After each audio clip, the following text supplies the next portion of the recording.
then to the commercial bank. Right? Okay. That's how the Okay. most of the allocation. Most of these banks don't use their own money for development purpose. It usually come from the Development Bank of Jamaica.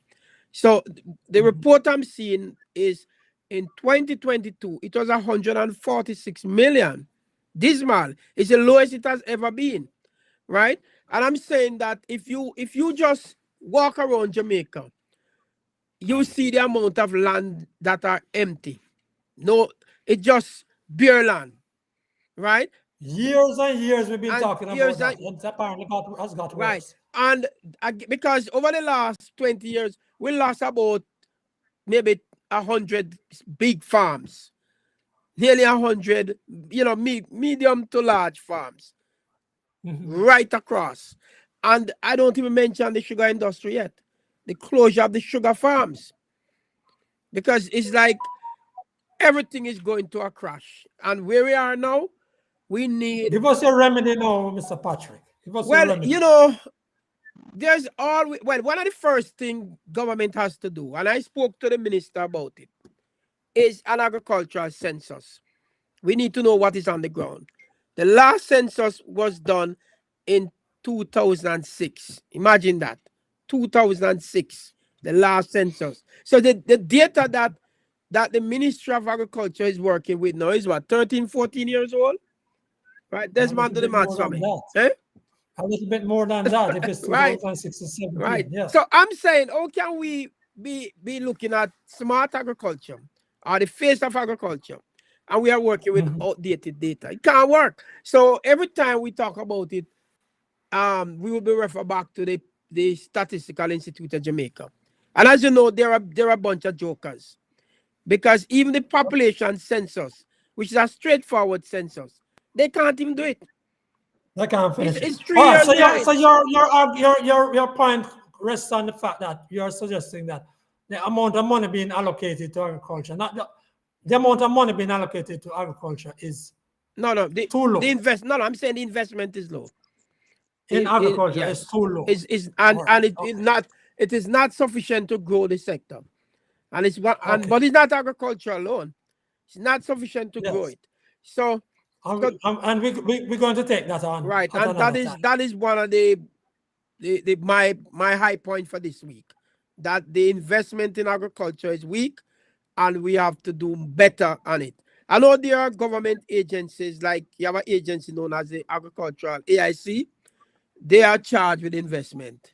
They just got a new CEO, Mr. Scully, and we discussed this as well. And he seemed to be trying to put the ends properly to make sure that's for another program, Patrick. that's for another program, right? All right. But where we are now, the investment is bad. All right. I just want to put my points, and I don't have a lot of time. I'm aware, Mr. Black. My thing is with the bus and taxi fares. Essentially, the whole thing is going to cause more confusion. It came into effect today. There's a little bit of money. There's an increase of 19% effective today. We could have simply said 20%. We can work with 20%. Everybody out there, we can work with 20% because hardly anybody can do the math around 19. They know that 20% is 1/5, and they know how to easily calculate that. That's what's happening now. We like to put things that make things look a little more complex than they ought to. But in any case, that's what's going to be happening. There are some fears that are out there, and here is where the problem is. Most people I talk to, and I talked to some correspondents last week, people mainly in the rural areas. I didn't speak with anybody in the capital city or in Montego Bay, but people in the rural areas. Here's the problem. They are paying bus fares and taxi fares, which are higher than the approved fare should be. So the last time, 2021, when the fares were set, they were set, for example, for 140 at a particular place, or let's say 120, one trip. And the people increased that, rounded it up slowly over time to 150. Now they're going to calculate 20% on top of the 150 rather than on top of the 120, which is the correct fare. That is happening all over. It's widespread over out in the rural areas. Besides, the Transport Authority has set some fares, and many of those fares are not the existing fares and not even the fares that they set in 2021. I have a long list of them. There's no point in trying to read them out here. There's that problem. Other problem is this. The Transport Authority sent out a note on Friday again saying, Saturday, children should pay half fare. It doesn't happen. It has not happened for the last God knows how long. And they must stop pretending that it happens. Either they go and regulate the system, get some operators on the street, and the argument about people sending messages to them, sending messages, calling them, it's not working. They've got to find another way of helping people to respond better.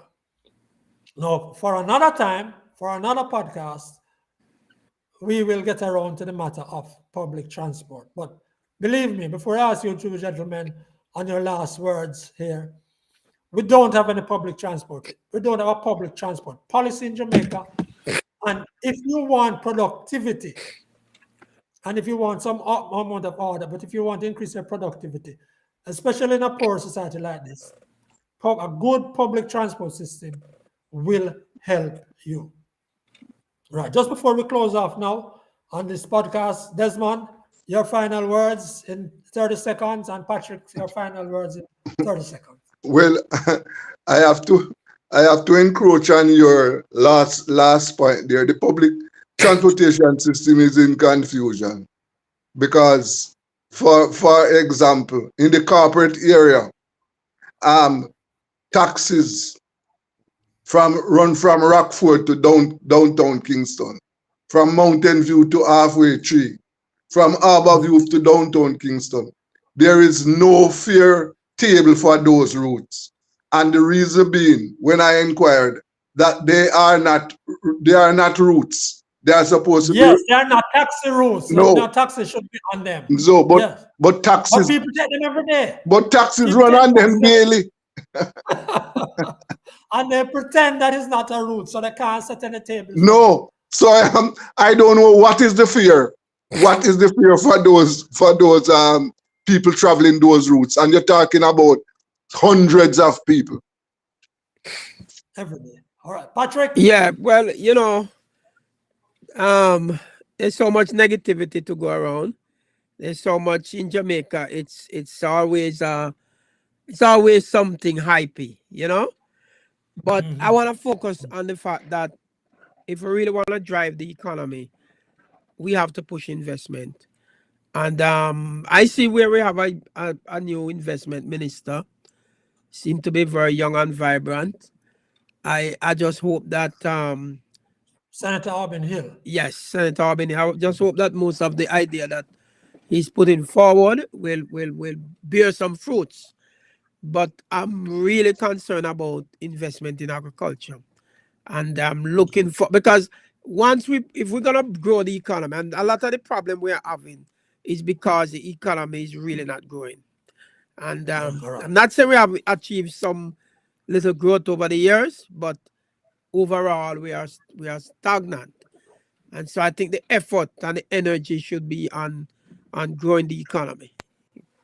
Well, Patrick and Desmond, we want to thank you both for your contribution to this podcast. Look here, to those listeners who have been able to come in on this. I know we're going to have this up on the channel a little later, but I'm going to just guarantee you, gentlemen, that we're going to come back next week, Sunday, in this format, not at 4 in the afternoon, because this wasn't where we were supposed to be, but at 10 in the morning. Don't object, gentlemen. We're just going to do it and the final way of doing it, and we're going to have Winnie with us next week, we hope. I'm really very sorry. We apologize for all those people who couldn't get in on us. I don't know where we went wrong. Mr. Black will tell us when this is done. Thank you all for being with us. This is the Frankly Speaking Jamaica Podcast. It's episode 93. and we still invite you, please subscribe. On behalf of everybody here, until then. Thank you, sir.